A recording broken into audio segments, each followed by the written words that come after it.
नमस्कार मित्रमैत्रिणींनो, आज आपण सुक्या वांग्याची भाजी कशी बनवायची ते पाहणार आहोत. त्यासाठी मी वांगी घेतली आहेत, ते स्वच्छ पाण्याने धुवून घेत आहे.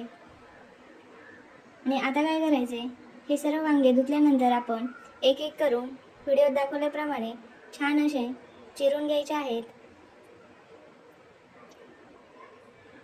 हे बघा, मी अशा प्रकारे वांग्याचा देठ काढून घेतलेला आहे.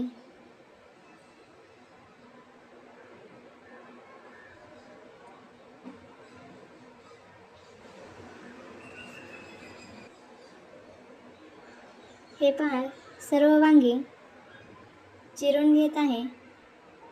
तुम्ही पण अशा प्रकारे वांगी चिरून घ्या. आता एक मी पातेलं घेतलेलं आहे. त्या पातेल्यामध्ये पाणी घेतलं होतं. त्या पाण्यामध्ये ह्या सर्व फोडी टाकून घेत आहे. आता मी त्यामध्ये मीठ टाकलेलं आहे. थोडंसं मीठ आणि थोडंसं हळद टाकून घेतल्याने वांग्याला काळपटपणा येत नाही आणि वांगे जसे आहेत तसेच राहतात. आता एक कांदा घेतलेला आहे. तो कांदा मी बारीक असा चिरून घेत आहे.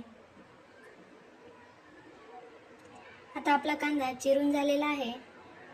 आता काय करायचं आहे, आता मी एक कढई घेतली आहे, ती गॅसवर ठेवली आहे. आता कढईमध्ये थोडंसं तेल टाकून घेत आहे. त्यामध्ये मी आता चिरलेला कांदा टाकत आहे. कांदा असा लालसर होईपर्यंत छान असा परतून घ्यायचा. त्यामध्ये मी मोहरी टाकलेली आहे, जिरे टाकून झालेलं आहे. आता मी थोडीशी हळद, जिरे पावडर,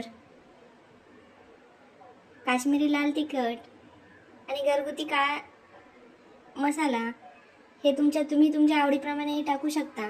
आता यामध्ये मी चिरलेल्या वांग्याच्या फोडी टाकून घेत आहे. हे सर्व मिक्स करून घ्यायचं. हे बघा, छान असं मिक्स करून झालं की त्यामध्ये मी आता थोडंसं मीठ टाकून घेत आहे. आता मी त्यामध्ये थोडंसं पाणी टाकत आहे. पाणी टाकल्यामुळे काय होतं, आपली फोडणी जी केलेली आहे ती करपत नाही.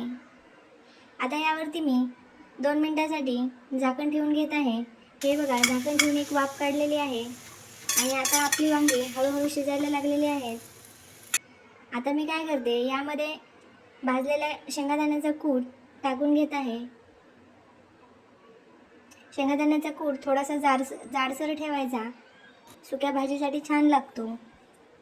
आता परत मी त्यावरती झाकण ठेवून घेत आहे. परत 2 मिनिटांनंतर झाकण काढून घेतलेलं आहे. आपली भाजी अशी छान शिजलेली आहे. आता या भाजीमध्ये मी बारीक चिरलेली कोथिंबीर घालून घेत आहे.